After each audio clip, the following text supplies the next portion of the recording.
stay tuned because for the next 60 minutes, Motorsports Unlimited is on the air. Hi, I'm Jerry Bryant, and these are the lovely ladies of motorsports. And all this hour, we're going to have 60 minutes of action-packed excitement.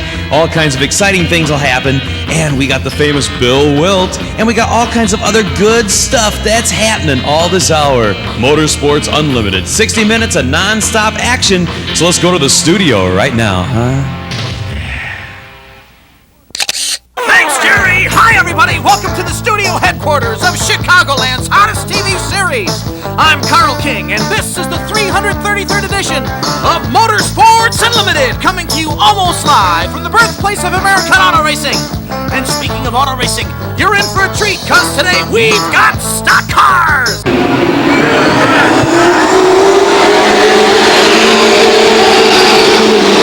That's right, folks! Lake Geneva Raceway stock cars! Of course, if you'll remember our last visit to Lake Geneva Raceway, you know they've got more than cars!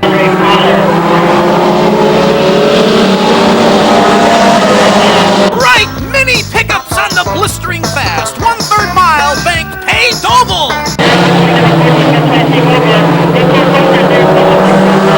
Before we get to all that, we've got some unfinished business to clear up from our previous Lake Geneva Raceway show. It seems that our host and expert motorsport personality, Bill Wildt, was quite impressed by the two abreast racing he witnessed. Remember, Lake Geneva Raceway is literally a brand new racetrack, quite different from what Bill raced on years ago. He was stunned by how fast the new track was and was convinced there were two equally fast lines. Naturally, that brings up all kinds of questions about how one drives the new track. So Bill and the girls rounded up two of Lake Geneva Raceway's fastest late model stars. Let's join them on the track and see what we can learn.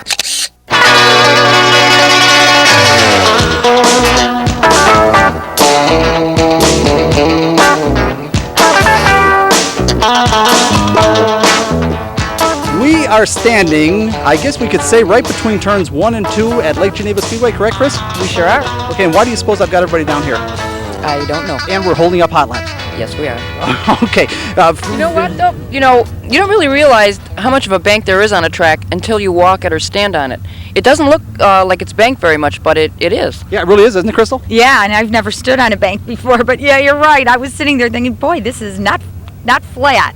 Okay, if we would now, Chuck, what I'd like you to do is broaden your shot and take both of these cars in. Very often I learn a great deal about what we have already shot when I'm sitting and editing, and it's too late to talk about it at that time for that program. Now, we were out at Lake Geneva Speedway a couple of weeks ago, and we happened to catch these two guys side by side for at least 10 minutes of footage, and it was really quite instructional because most racetracks, while people say there's two grooves, really, in fact, there's only really one fast groove, and I watched these guys go side by side for at least 10 minutes, and they were cooking because we're talking about the eventual first and second place cars.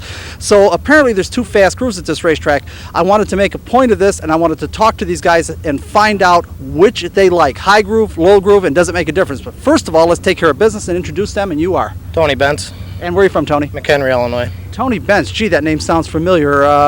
Mini Champ cars years ago. Yes, it was. And you're running out here now up front in the late models? Yeah, we're trying to run up front. We're doing our best. Trying nothing, boy. We watched this guy. In fact, you won that night. Yes, we did. We had a good night that night for a change. Boy, I guess you had a good night. They were absolutely flying. Now, don't go away because I want to introduce the other fellow, and then we'll talk about what we're up here to do. First of all, you are? Hi, Bill. Bobby Gears. From? Ingleside, Illinois. Okay, did you hear what I was saying over there at all? A little bit. Okay, as a matter of fact, if we can, I'd like to get Tony over here and talk about this a little bit. And Chuck, if you would, broaden your camera shot and take a little bit of a look of the sweep of the track here. Guys, 10 minutes of it, you guys side by side, absolutely flying. I could not tell in the tape whether the high line or the low line was better. Bobby, let's start with you. What do you like better? I prefer the high line. Really? Now, you're one of those flashy guys who wants to impress the crowd up there. Well, the car works better up high. Okay, I'm only kind of teasing. Tony, how about you? Well, everybody prefers the high line, but to get around cars up here, you got to be able to run the low line, too. Okay, it's always been my feeling on a racetrack, and I certainly don't claim to know it all, but I always kind of thought that you run high to impress the spectators and have fun, and you run low for dough. Any comment?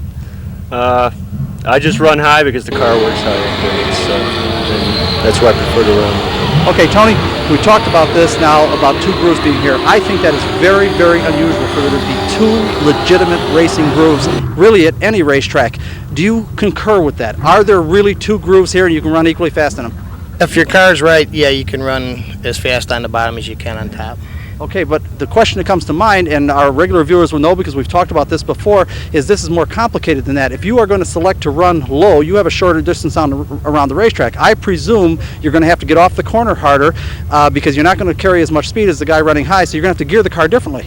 Well, we don't gear any differently because you never know where you're going to end up running, high or low. You just roll the dice and hope you can go, you know. Bobby, how about you? Do you change gearing, predicting where you're going to have to run on the racetrack? No, not at all. No. We So run the same gear whether we're running high or low up here. Okay, let's talk about passing technique. We'll start with you, Bobby. You're going to run up behind him, and let's say for whatever reason he's running the track. Well, let's do it the other way around. Let's say he's running high. He's got a nice sweet groove up high. Are you going to be able to drop down to get him?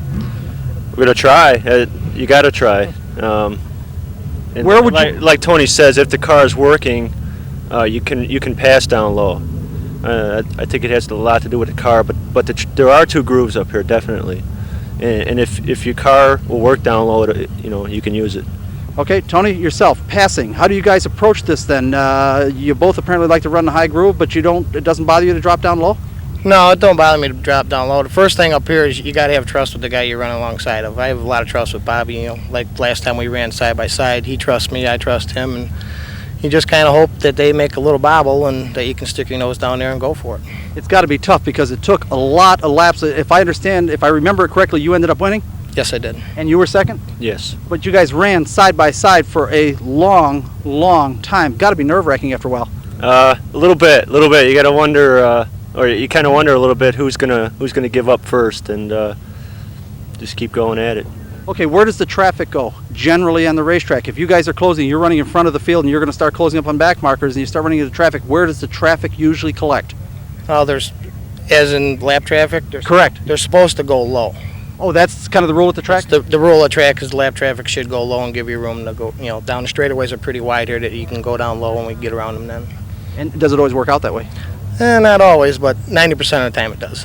Okay, before we run, guys, and I want to thank you for taking the time. And Chuck, I hope while we've been talking, you've taken the opportunity to broaden the shot and go all the way to the right to the entry of the corner, and then go all the way to the left to the exit of the corner. And while we're doing that, Bobby, tell us about your car. What have we got here? Unusual to see an Oldsmobile at a short track. I believe it's one of three up here. We went in an Olds body this year, strictly for aerodynamics, and we run a Chevy motor, and it's a left-hander chassis. Okay, so it's pretty much the same as all of the short track cars, except it's got Oldsmobile sheet metal and you use a small block Chevy and all that. Right, exactly. And the reason why we use an Olds, like I say, mainly for aerodynamics. Do you work on the car yourself, or are you just a shoe that comes in here and drives? I do both. Okay, so you got to work. Exactly. Okay, and yourself, tell us what we've got here. We got a Thunderbird. We don't have a Ford motor, though. I would like to, but we don't have a Ford motor in it. We should explain to our regular viewers, our regular viewers know, but to the non-regular viewers, that it is not unusual to find a Thunderbird car on a short track, but running a small block Chevy and the chassis that everybody else runs and all that. There's usually sponsorship reasons for doing that, but the small block Chevy is so well developed for these tracks, it really is the only thing that makes sense. That and the weight factor of the Ford. The Ford's a little bit heavier, so we've gone with the Chevy now. But we're getting her around. Okay, don't run away. We've got a question down here on our Motorsports Unlimited. As we've said so many times before, when a girl has a question, we stop everything, and your question. I remember Tony when he used to race the 440 cars. I'm wondering, did he go from those cars to this, and if so, how did he find the transition, or was there anything in between that? Great question. In fact, I touched on it before, Tony. We recognized you from the 440 or the Mini Champ cars, and she's asking, did you go directly to the late models from that, and how was the transition? Well, when my brother that owns the car, he originally drove the car up here, and when we ran the Mini Champs up here, I would drive both of them. When I was gone, he would drive it. And about the only difference was when you go down the straightaway by the wall, was you had to make sure you're another 4 feet off the wall than first in the Mini Champ. So you found it an easy transition? Yeah, it was very easy for me. So those cars were a good learning experience? Oh yeah, definitely a good learning experience. Bobby, yourself, where do you come from as far as equipment is concerned? What did you certainly didn't start in something like this? Sir. No, I came up through the ranks, street stocks to sportsman to late model. Always at Lake Geneva? No, sir. We ran a track south of here for 3 years, and this is our 4th year here. Okay, well, listen, I want to thank you for spending some time with us. I know they're anxious to get hot lapping going, so we better get out of the way. Don't run away for a second. Girls, if you would, together, please. Don't go away, folks. We'll be right back.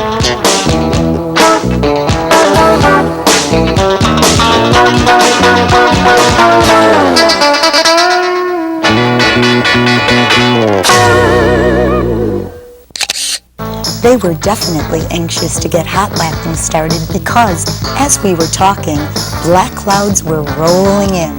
We moved our equipment to the pits and began meeting some of the racers and looking at their cars, including this beautifully turned out late model.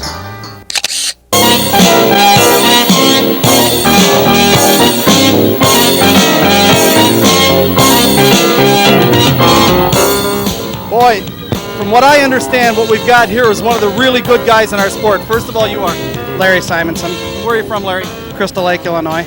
Okay, they tell me you're a guy that loves to promote motorsport. Any truth to that? Oh, sure. Any chance we get to show the car at events or festivals, anything like that, we'll do it. We like to do that. Yeah. Okay, tell us about it. What have we got here?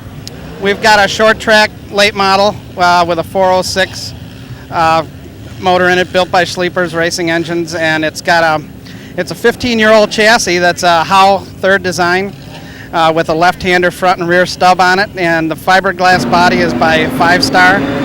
And what else would you? Well, I guess what you can tell us is it's pouring rain right now. I can do that. Yeah, and it's about to really come down. It really is, but very quickly, do you work in a car yourself, or are you a hired gun? I own and drive the car, and I have Cindy and Jim Egebrecht who help me on the car. Rich Latronica, Mark Reuter built the car originally for us, and they all pitch in and help and do a great job. And this is our first year full time in the car, and we're having a good season. Okay, where are you at in the point standing? We're 13th. Well, and out of how many? Out of 30-some late models. It sounds to me like you're doing fine. We're doing real well. Especially a first year. Well, listen, it is starting to rain. I want to congratulate you. Thanks for spending a little time with us. Please don't run away now. Thanks for the time. Don't run away. We get down here. Girls, together. Don't go away, folks. We'll be right back.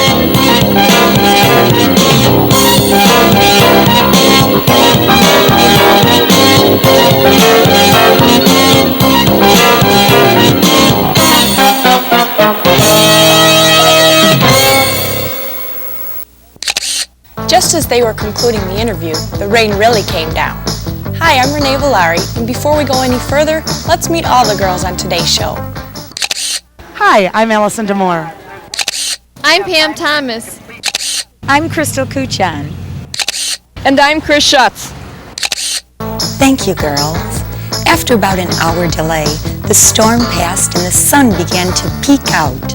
Let's continue our efforts to meet the Lake Geneva Raceway stars with this road racer turned top flight short tracker.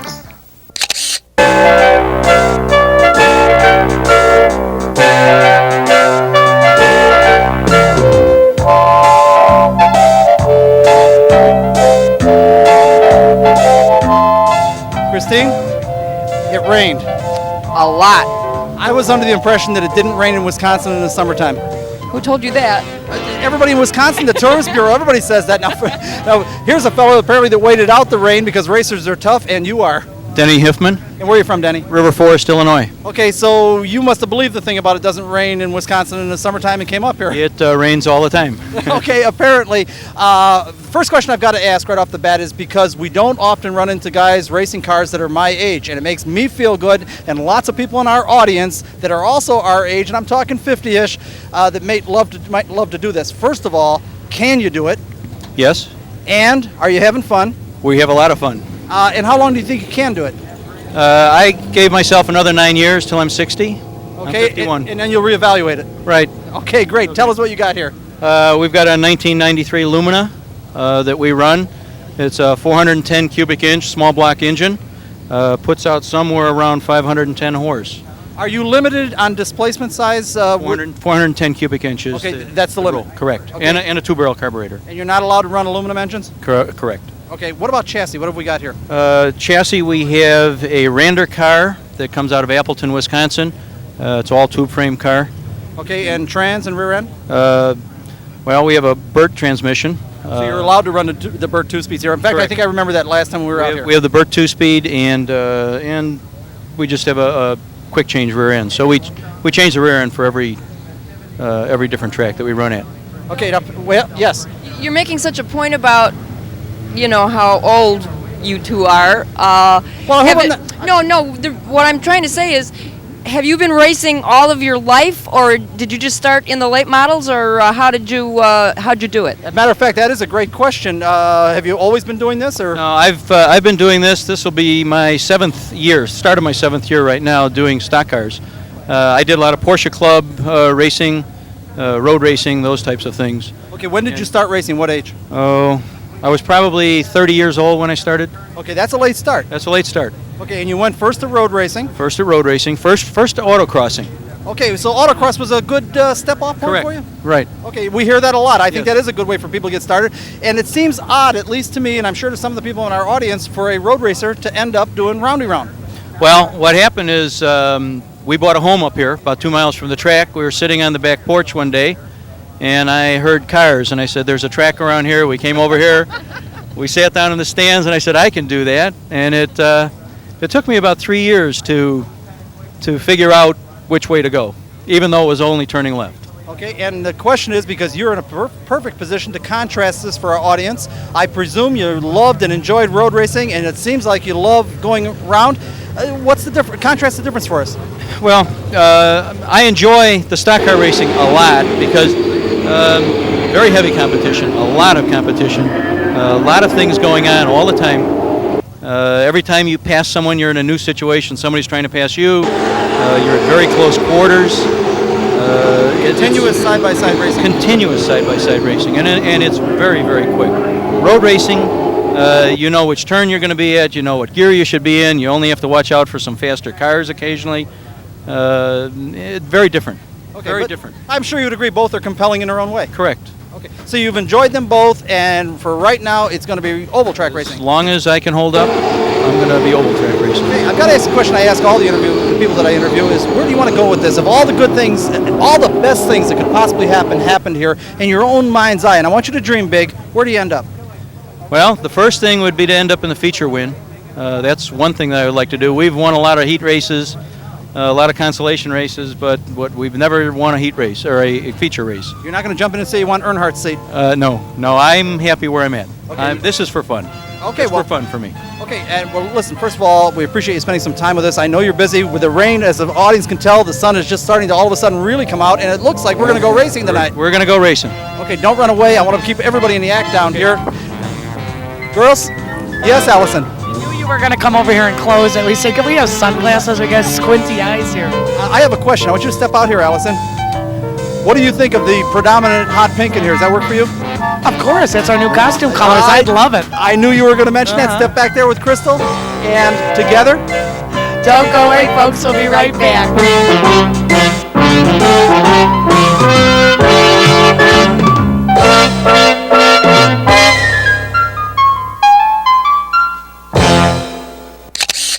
During the rain delay, Bill walked around the pits and couldn't help but notice two first-class late models owned by a woman, Marilyn Westman. He wanted to meet her.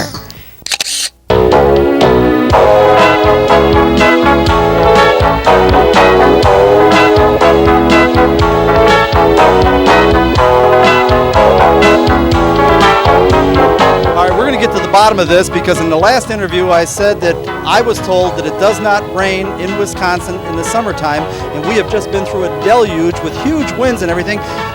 What's the story here? Apparently it does rain in Wisconsin in the summer. I think just every week before racing starts. Okay, but as a matter of fact, it has gone away completely. Everybody has stayed around, and we are going to get the races in tonight. I'm confident in it. One thing I want to do, Chuck, if you can, I'd like you to swing your camera shot down to that side and take a look at the car owner here. And before we go any further, I want these people to introduce themselves. First of all, you are? Marilyn Westman. From? Woodstock, Illinois. And? I'm Fran Preste from Twin Lakes, Wisconsin.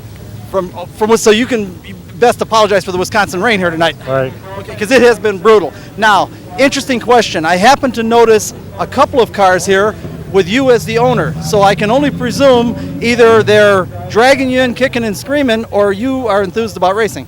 I'm enthused about racing. Okay, how long have you been involved with racing? Oh, probably 12, 14 years. Okay, that's right. Now, I've got to ask the obvious question, and you'll forgive me if this isn't true. Many times we find this to be the case that kind of the woman is there, but the husband's kind of dragging her in, kicking and screaming. Or are you genuinely, this is something you enjoy doing, or is your husband involved? Help us. My husband's involved, but we're always here and we always go to all the races. He doesn't drag me, I just come. Okay, and I notice here that we have 2 cars, so obviously you guys are big-time supporters of this sport. Why 2? Well, and we are got there two any more? good guys. We got to have 2 good cars. Okay, and are there any more that I haven't spotted? No. Okay, so you guys support 2 cars. Right. Okay, and apparently you got some really good drivers. I hope so. I think so. Well, while it was raining, I was wandering around this place, and from what I hear, you got a couple of real top guys. So let me talk to this fella for a minute. Now, and please don't run away. We need all the pretty girls on camera as we can. Nobody's going to tune in to watch us, I assure you. Tell us about yourself, Fran. I've been involved in racing since 1969, and I used to do it more than one night a week, but now I just kind of do it as a hobby, and I just do one night a week. Okay, I understand. When we look around at all these cars, and I bet, yes, I can see one. And Chuck, again, I hate to make it crazy, but right down here, we've got a thing here that says 5-star stock car bodies. A couple of guys over here told me that's you. Yeah, that's correct. We build most of the short track bodies for all the racing organizations in the country. Okay, and that's not all, because again, while it was raining, and it rained for about an hour or so, I was around here getting all the stories in the pits to find out how to best tell what's going on at Lake Geneva Speedway. You're the guys that also build the Legend cars. These are the 5/8 scale motorcycle engine pieces for Humpy Wheel. Help us.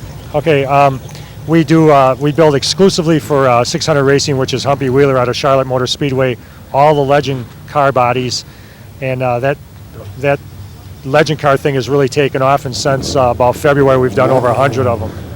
Okay, so apparently they've got a pretty big operation out there. Yes, Allison, I'm I sorry. just have a question. It's not really a question, but it's kind of a general statement.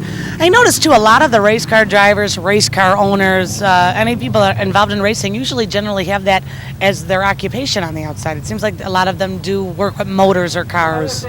Does that seem to be a norm, or does that just happen to be what I'm hearing right now? Well, let me give you my opinion, then we'll go around the horn here. My opinion is that people that like racing love racing, and if they can somehow eke a living out of it, that's what they want to do, if there's a way of doing it. And Marilyn, can you help us on that? What do you think? Is there a reason why so many people, their line of work, is your line of work involved in racing, or is it totally separate? Well, my husband has an automotive shop, so that has part to do with it, but he just loves racing, so we have cars that come up.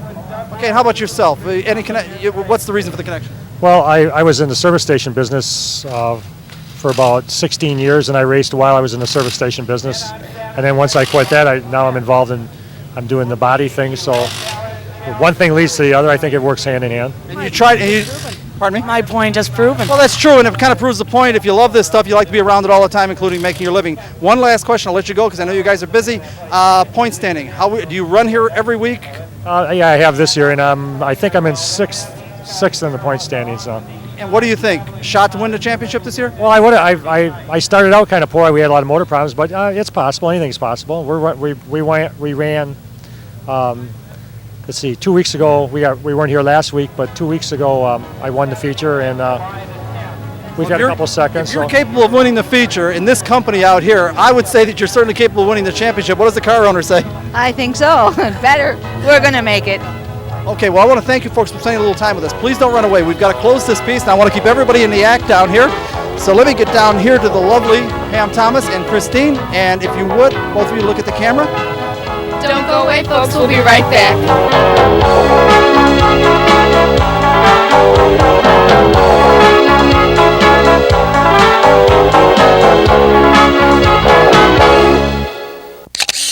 Of course, you know Bill isn't going to pass up a beautiful race car if it just happens to have a beautiful girl involved.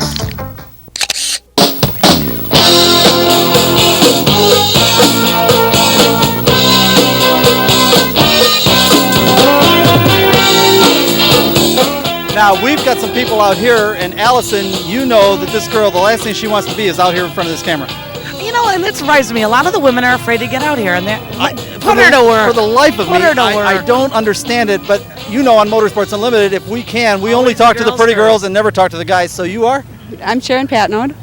Sharon, where are you from? Oak Creek. Tell us about your car. Our car is a late model at Lake Geneva. It's purple. It looks like we're going to have to talk to the guy. Yeah. Okay, and you are? I'm Terry Patnode. And you're also from Milwaukee? I'm from Oak Creek. and my business is in South Milwaukee. Okay, Oak Creek, is that in the United States? Oh yeah, it's a little bit south. We got a little bit south of Milwaukee. Help us, we got a Chicago audience. It's a suburb of Milwaukee is what it is. Okay, this is is this a long haul, Lake Geneva from Milwaukee? I'm not sure. About an hour. Oh, so it's about like from Chicago. Yeah, about the same. About the same. Tell us about your car. What have we got? Well, it's a 1992 Camaro. It was built by my guys at the shop. We built it over through the winter. It's sponsored by CNS Performance. Sponsored by my body shop in South Milwaukee. It's TNS Auto Body. Sponsored by Lawrence Chevrolet and D&D Vinyl Graphics.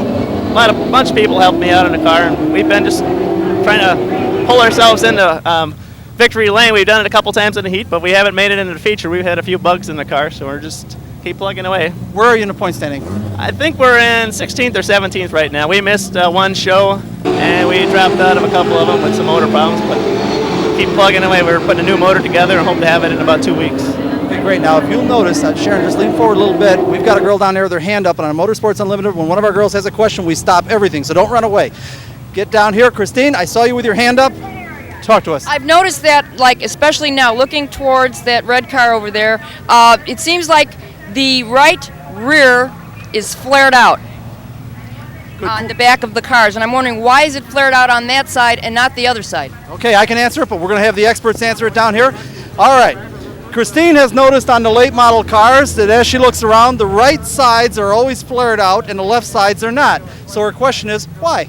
You're talking about the body flare itself? We're talking about the wheel, particularly the right rear on these cars. The bodywork is all flared out, and it looks like they're pushed out that side, and the left side is not. Basically, all these cars here are left-handed or offset chassis. The driver is basically shifted farther to the left side of the car.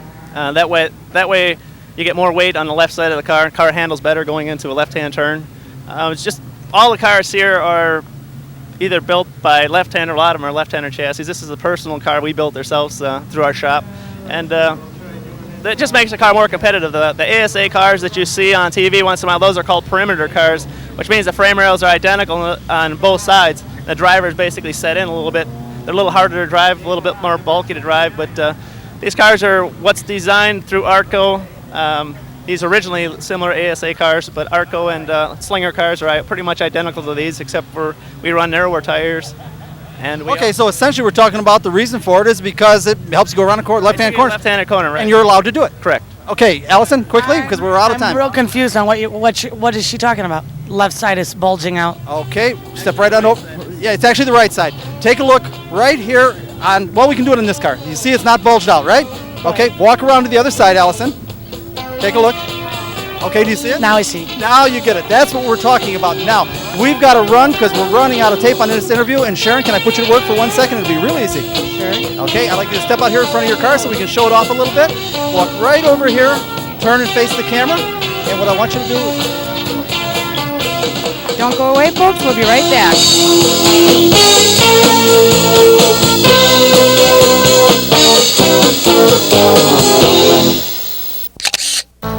We don't want you to think that we only look at the late model division cars. There are many first-class entries in all of the divisions, including this fine sportsman team.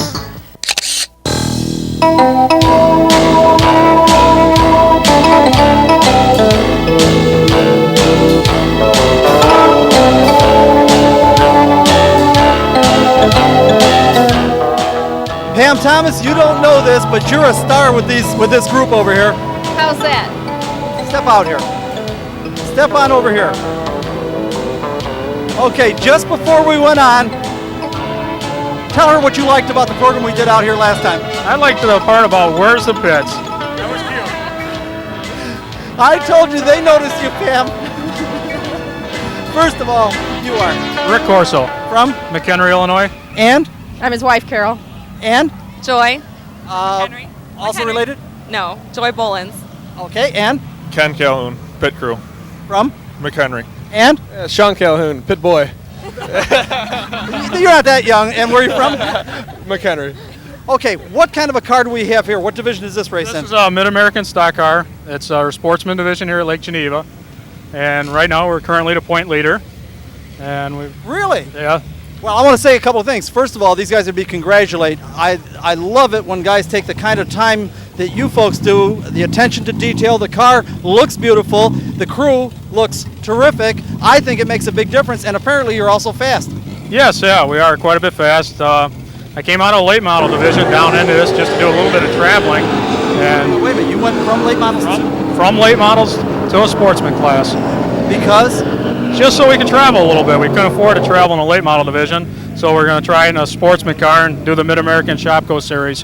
Which would include what tracks? Kaukauna, La Crosse, Rockford. They're up at Golden Sands. What's the other one, hon?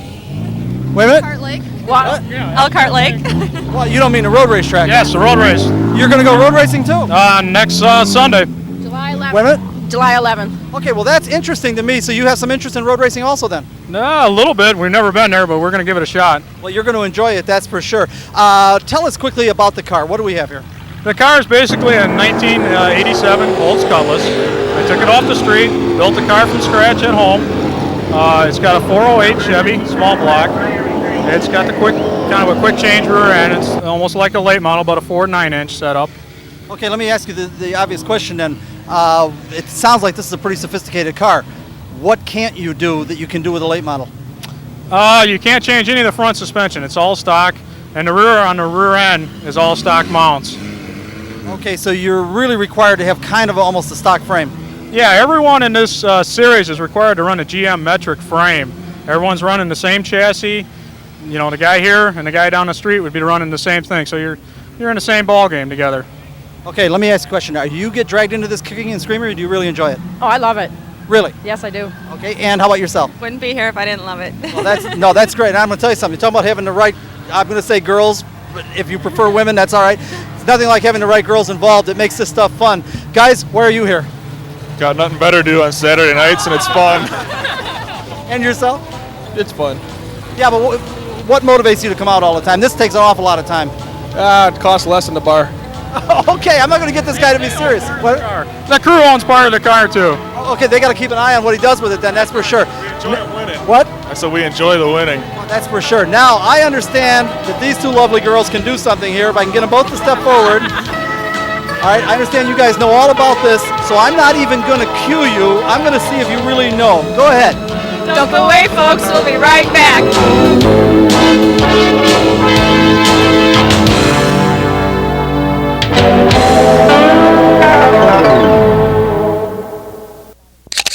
Sometimes we think Bill goes out of his way to pick cars that have pretty girls with them, but he says it's not true.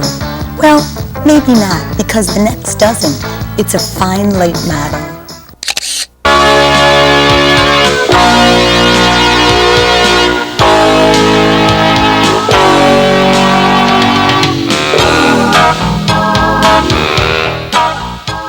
Allison, what have we got here? I don't know. Ma'am Thomas, tell her.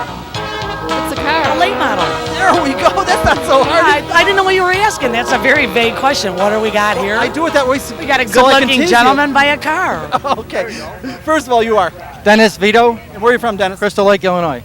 Tell us about your car. What have we got here? Well, we got a late model, car number 21. And type of car, engine, trans, driveline? It's a GTF frame with a Pontiac sheet metal on it with a Chevy 406 in it. Okay, maybe you can explain to the uninitiated in our audience why this one happens to be a Pontiac. It's got a Chevy in. We talked to a fellow earlier that's got an Oldsmobile. It's got a Chevy in it. What's the scoop here? Just a preference of what kind of body style you want. Right, and as a matter of fact, our audience, our regular viewers know, but the new people that are watching us, really, the small block Chevy is so refined for this kind of racing. It doesn't make a lot of sense to use anything else. Well, we're restricted to 410 cubic inch, so we have to run the highest we can go is a 400 small block. So by the time we bore them out, they're 406, 408 tops. Right, but you wouldn't, it is very unusual for somebody to say, take a small block Ford engine or something. Oh, incredibly, yeah. It's more expensive. Much more expensive because the Chevy, everybody's done it for so long. Yes, Allison. They are doing that. We've seen some racers who are doing that. Yes, you're right. It's fairly new, but the problem is, if you think about it, it's really a matter of cost. They've been doing, for example, if you want to do titanium rods, they've been doing those for Chevys for so long. It's the least expensive titanium rod you can get. If you want to get one specially, say you want to go off and do a small block Chrysler engine and put it in, you'd have to have custom-made titanium. You know what? The costs are enormous. Exactly. So for cost, it's easier to go with the small block Chevy. Yeah, and the engine works well. Oh, real well. Very well. Okay, where are we at with points? What are you doing? We're about 20 in points, 20th in points. Okay, do you run here every week? Yes, we do. Okay, now did you run at Lake Geneva before the change in the track? 1 year before they changed to the bank turns. Okay, Okay, so you're in a position to kind of contrast that. How do you like the new high bank, bigger track? I like this a lot better. It's a lot faster. I'm really dying to try it because I raced at the old track years ago. It had to be at least 10 years ago, and I take a look at this, and this is gorgeous. There's a big difference. There's no question about it. Okay, let me ask you a question. You like to run high or low? Wherever the car will handle. But what are you shooting for? High. You like to run high also? Yes. Okay, well listen, thanks for spending time with us. I know you guys are busy. Please don't run away. I want to keep everybody in the act. So let me get down here. Girls, put you guys to work again? Don't go away, folks. We'll be right back.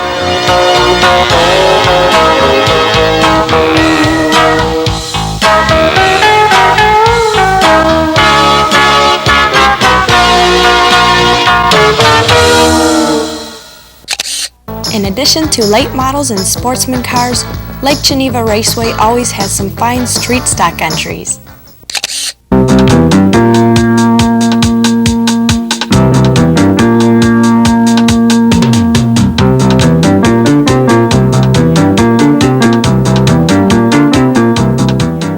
Allison, you know on Motorsports Unlimited, normally after we've had a car on the show, we don't do it again, correct? Right. Okay, now I want you to step out here. Do you remember the last time we were at Lake Geneva, we did this car?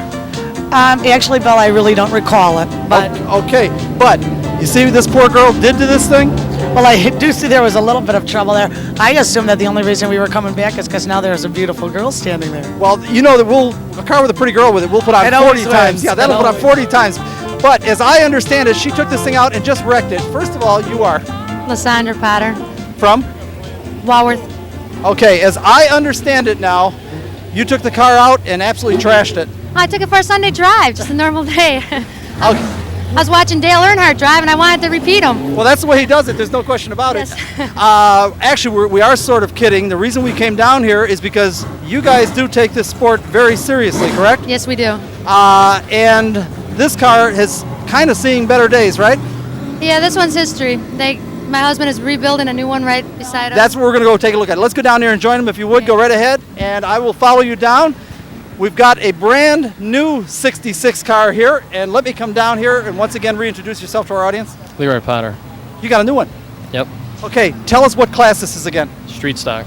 Okay, and I want to make sure your wife is in these pictures because right down here, and because quite frankly, Leroy, nobody would watch us, so we want to make sure somebody watches this interview.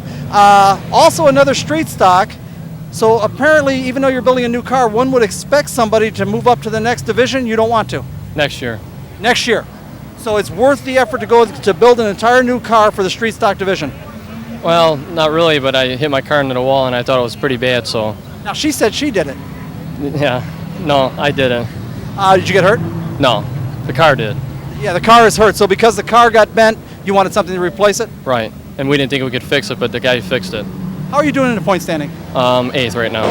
Not bad. How many cars street stock? That would be a big division. Right, about 60 or something like that. How many? About 60 or something like that. So you're doing very well. First was better. Okay, well listen, thanks for spending a little time with us. I know with the rain they're trying to hustle the program. I don't want to get in your way. Now, you remember how to do this, right? Because last time we dragged you in kicking and screaming. I didn't know that. Yeah, I didn't know I had to stand still.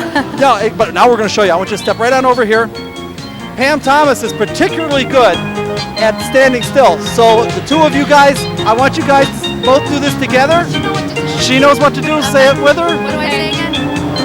Don't go away, folks. Okay. Don't go away, folks. We'll be right back.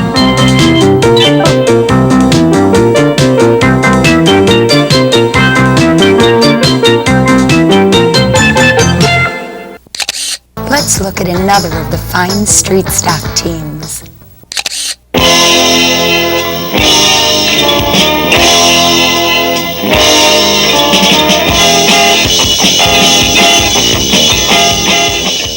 What we have here is the fast qualifier in the street stock division, if I've got it right, and we want to meet these folks. First of all, you are? Bob Moeller. Say it again. Bob Moeller. From? McHenry. And you are? Stacy Frano from McHenry. And? Bruce Berry from Cary. And? Scott Egerbrecht, Crystal Lake. Okay, don't run away, guys, because we've got a real important one over here that I took for myself, and I want to make sure that she gets the camera time, too. And you are? Aaron. Karen what? Aaron. Aaron what? Larry. From? McHenry. Okay, don't go away. I've got a job for you at the end here, okay? Let me get back down here. As I understand it, you were the fast qualifier tonight in the street stock division? Yeah. How long have you been doing this? 3 years. Any desires to move up in class? Definitely. Okay, because obviously you're fast qualifier. You're also the point leader? Yeah. Sounds like it's time. Next year. We'll finish this year out. Okay, tell us about the car. What have you got here? And did you do any of the work on it? I did it all. Well, and my crew here, but it's 73 Monte Carlo, 355. Now don't go give me all that stuff, because I've raced my entire life, and nobody is the points leader in a fast qualifier by not doing anything to the car. I know better. We've done some things, but they're legal. But you're not going to tell us. Okay, I'll get it out of the crew. He's saying you guys don't do anything to this, so he probably doesn't need you. We're within the limits. We're within the limits of the rules. Boy, this guy's not going to say anything. Same answer? Yeah, when it boils down to when you're the best, you're the best. You don't get any better than this. You beat the rest. Maybe I can get it out of the crew. What are these guys doing that the other guys don't know about? Not much. Drive faster and Drive loud. faster. Okay, you're pretty proud of this guy? Yeah. Okay. Where do you want to go eventually? How old are you, first of all? 25. Where do you want to go in racing eventually? If I could wave a magic wand and you get to your ultimate goal, what are you doing? It's really hard to say. I like doing Busch Grand National, eventually. You don't want Earnhardt's seat? Sure, I'd love it. I want you to dream big. That's what I want to hear. That's what would appeal to you the most? Yeah, it would. NASCAR would be great. It is not unusual to start at a Lake Geneva Raceway or a raceway park or in Ileana and end up with those kind of rides. Rusty Wallace, Mark Martin, the list goes on and on. You know what I'm saying? Alan Kowicki, and I was trying to think of, because I'm older, I'm trying to think of Dick Trickle, exactly, Dick Trickle, and he certainly raced here more than a few times. Sure did. So it's possible to do all this stuff. Now, are you for it or against it? For it. You enjoy coming out? Yes, I love it. Okay, you seem real enthusiastic. Now, I'm stuck here. I've got two gorgeous girls. I can't leave one. Don't run away. I'll be right back. Now, let me get you out here for a moment. What do you have to do with the car? I'm Stacy's friend. Okay, and I understand they told me you're the engine builder, and you can tell me all about the secrets in the engine. Yeah, as of... No, I can't. Or maybe you can tell us about the tire secrets. No? You can't do that either? It's a secret. Wait, yeah, that's right. I've got work for you. I know what you can do. Step right on over here. I finally figured out how to do this. I want you to stand right here like this. And we'll get the other girl out here. There's no way we can have two pretty girls and not use them both. Now, what I want you guys to do is...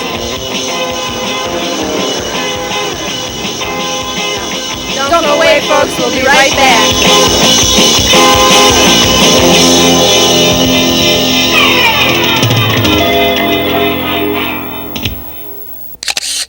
Remember we mentioned earlier that Lake Geneva Raceway doesn't just run cars? Watch.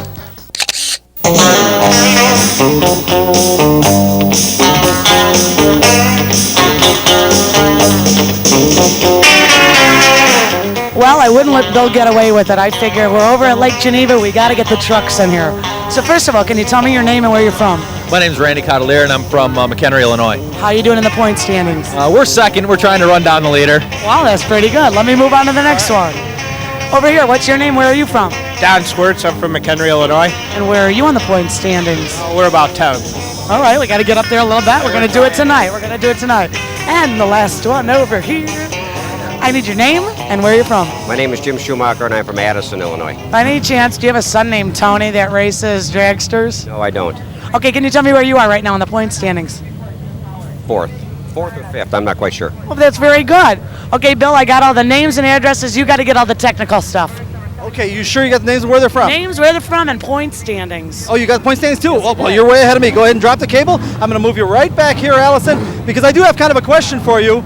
I am surprised that other tracks haven't picked up on these mini trucks, because everybody loves mini trucks. It's absolutely amazing to me, and they're so much fun to watch, too. You would think there seems to be a real good demand and supply here of trucks. Well, there's a jillion of the trucks, and I'm really surprised. You other tracks, get some trucks going. No, it's a great idea. I really think so. Now, let me get down here, and I want to find out a little bit about the technical sides of the trucks. First of all, what do we have here? What kind of truck? This is a Ford Ranger. Okay, is there any advantage to having a Ford Ranger? Is it a little bit like a small block Chevy has become in late models, or is there no clear favorite yet? There is no clear favorite in the class right now. Okay, as I understand it, these trucks are required to be relatively stock. About 90%, yeah. Okay, so just minor safety changes, Correct. roll cages, and things like that? Yeah. Why are you doing this? Fun. You have no huge aspirations? You want Dale Earnhardt's seat or anything like that? No, I'm just having fun. You're just having fun because you come from Addison, and that's quite a haul. Yeah, I know that, but this is the only place they race these trucks right now. Right, and I was just talking about that with Allison. I am surprised. They're so popular with the spectators. Everybody loves them. Doesn't it kind of surprise you? A little bit, but we're starting to branch out. It's brand new. I think it'll take in a few years. Okay, thanks for spending time with us. Please don't run away. We got to get down here. I want to make sure we get everybody in the picture. Now, your truck, technically, what do we have here? It's a stock Ranger. Okay, another Ford Ranger. He just got done telling me that there is no clear favorite yet, though. No. So a Ford Ranger is no big advantage over everything else? No, not at all. Okay, why are you doing this? Fun. Okay, you have no big aspirations for eventually having an IndyCar ride or anything like that? Or if you do, I want you to say so. No, sir. Okay, you just out here on a Saturday night having fun. Okay, let me ask you, because oval track racing for these trucks is something relatively new. I know it's been done somewhat, but usually you think of these for off-road races and that. Are you enjoying the oval track? Oh, yes. It's a lot of fun.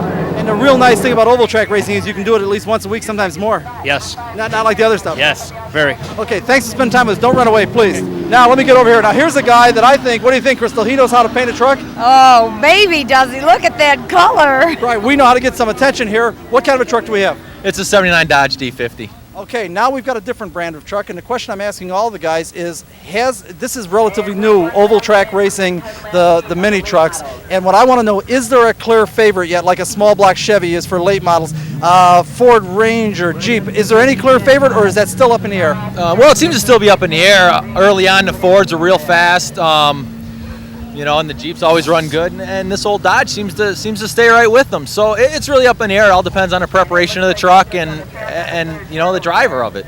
Okay, so right now the sport hasn't got to the point yet where everybody is kind of doing the same thing, because I notice around here, and we really can't see it because we're too jammed in here. There's lots of these trucks here, but there doesn't seem to be all one brand. They seem to be all different brands. No, we've got a real good array of trucks here. I mean, there's Toyotas and Nissans and obviously Rangers, there's S10s, there's Dodges, there's Mitsubishis, there's all sorts of trucks here, and that's kind of what makes the class fun. Right, well now you seem like a very young guy. Do you have some big racing aspirations, eventually an IndyCar ride or a Winston Cup ride or a Formula One, or you do it just for the fun of it, or what's in your mind? Well, it's tough to say, obviously, I want you to dream big. What do you want to happen? Not what's likely, what do you want to happen? Just like everybody else who runs around a short track in the country, sure, I'd like to drive Winston Cup. I mean, that's where everybody wants to go. Everybody doesn't want that. You'd be surprised. There are guys that just do it for pure pleasure and enjoyment, but you're right. Guys that do think everybody thinks it. Well, that's what I think anyway. Okay, you'd love to have that big ride. Of course. Okay, Dale, keep an eye on this guy. Crystal, you had a question. No, I was just going to say he must be pretty good. He's second in points. Is that right? Yeah, we've been working hard at it, and I got a terrific crew chief and a good bunch of sponsors, and we're just giving it our best shot. You working the truck at all yourself? All the time. Isn't that the truth? There's no avoiding that. Even on a truck that's required, or a vehicle that's required to be almost totally stock, you still have to work. Always. I mean, there's even though they're basically stock, what makes the difference is the details, and we've been working real hard on hammering those out. The guy that gets that last 5% is the guy that put in the last 100 hours, and the other guy put an hour in. That's exactly right. Okay, thanks for spending time with us. Allison, I understand that you've got a friend down here. Why don't you come on out here? We're going to do a Crystal special on this one. Let's get over here like this. Okay. I'm Crystal doing this. Okay, go ahead. So, Mr. Duck, would you please tell the camera? Don't go away, folks. We'll be right back.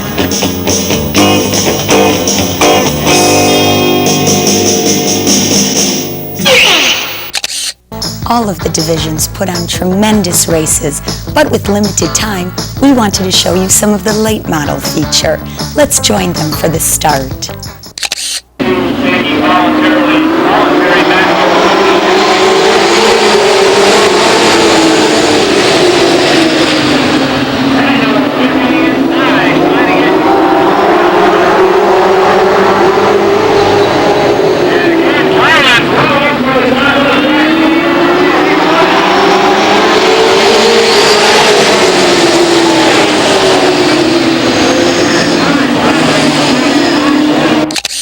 It looks like Terry Patnam in car number 5 has his hands full with car number 69.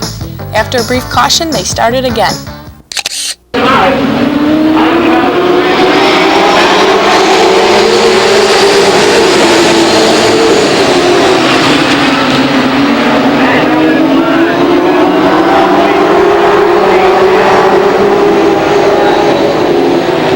Back in the fifth spot right now, 40 minutes on.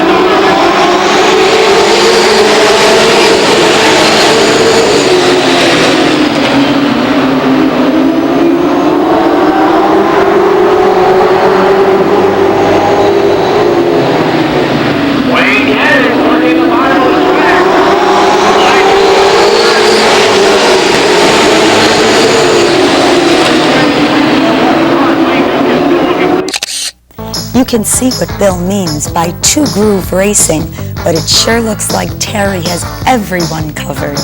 Just out of our camera shot, there was a major crash requiring cleanup time, giving us a chance to let you join Sportsman feature winner Rick Corso and his wife Carol in the winner's circle.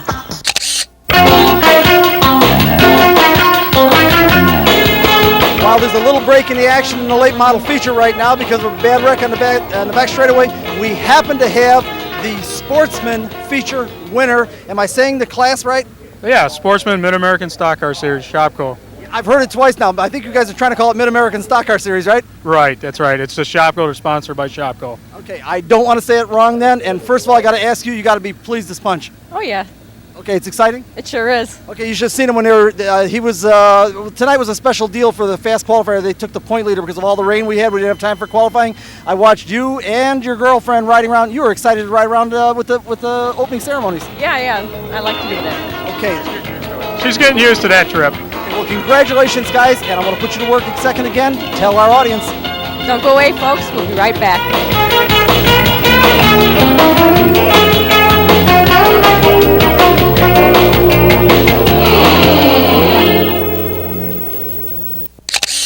Congratulations, Rick and Carol. Now with the track cleaned up, it was time to restart the late model feature.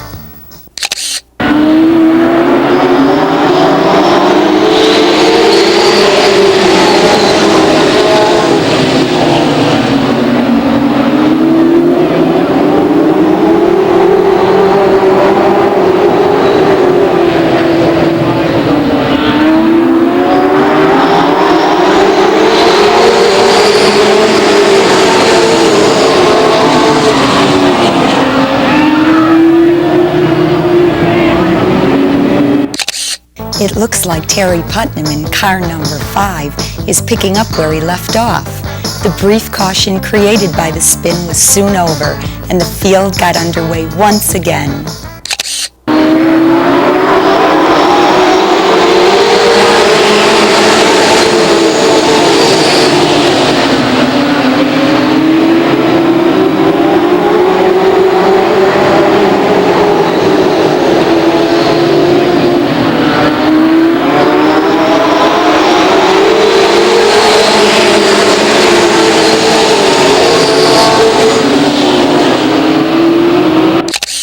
A fine run by Terry Putnam in car number 5 came to an end with an engine fire.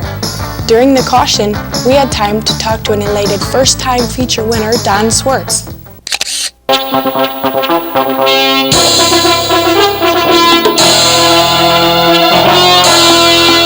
Unbelievable. We've got the winner of the mini truck feature. Congratulations. Thank you. What happened to your big trophy?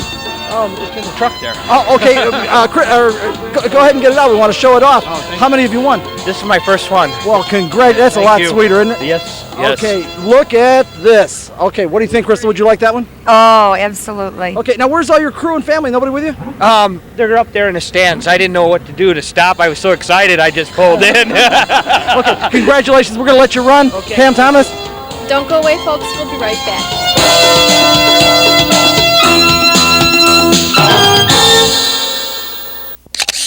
Now that's a happy winner. Congratulations, Don. Now, let's get back to the late model feature.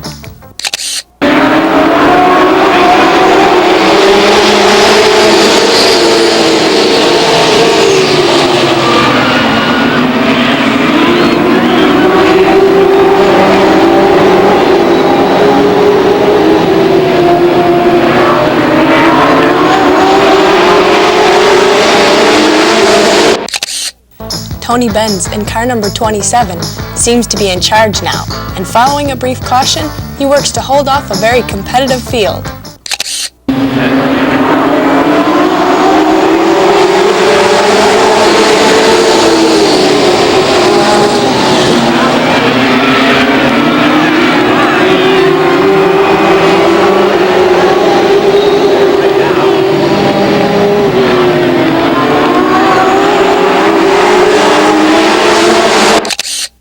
You guessed it, Tony Benz in car number 27 was your late model feature winner. Congratulations, Tony. Congratulations, is right. It was a tough feature win and just in time, cause we're out of time. With only enough left to acknowledge the fine work of our award-winning production team, including Chuck Itzenthaler, John Kuchen, Diane Itzenthaler, Mike Sabatino, and Tom McGrady. Special thanks to JBTV's Jerry Bryant. Music for Motorsports Unlimited is created by Fireside Recording Studio in Westchester, Illinois, and by independent artists Roger Pauly and Jerry Herbert. And of course, we've got to thank our stars, Crystal Kuchen, Pam Thomas, Renee Villari, Allison Damore, Chris Schutz, and our host, Bill Wildt.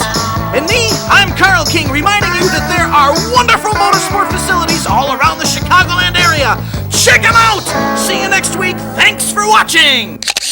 This program made possible in part by support from ABC Auto Parts, located on Ashland Avenue and 138th Street in Blue Island. This program made possible in part by support from Dependable Carburetor, located on 35th Street, just west of Ashland in Chicago, Illinois. Motorsports Unlimited is produced by Bill Wildt, president of the Motorsport Advancement Crusade. This program made possible in part by support from Spring-A-Line of Joliet, located on Larkin Avenue and I-80 in Joliet, Illinois.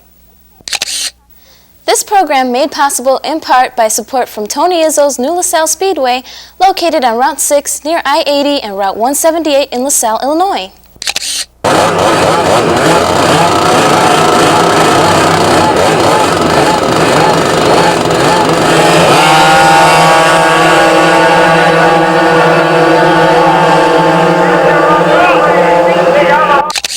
This program made possible in part by support from WESTBROOK Auto Service, located on Franklin Avenue and Doris Street in Franklin Park.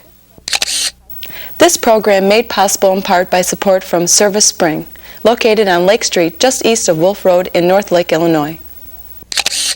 The Motorsport Advancement Crusade is a non-profit organization dedicated to the preservation and enhancement of motorsport. We are entirely funded by voluntary contributions. For more information, write Motorsport. Oh, you could write the whole thing, Motorsport Advancement Crusade if you like, but mail gets to us just fine, addressed Motorsport, P.O. Box 66242, Chicago, Illinois, 60666. Or just call area code 312-478-4224. We enjoy hearing from our audience and encourage you to call or write.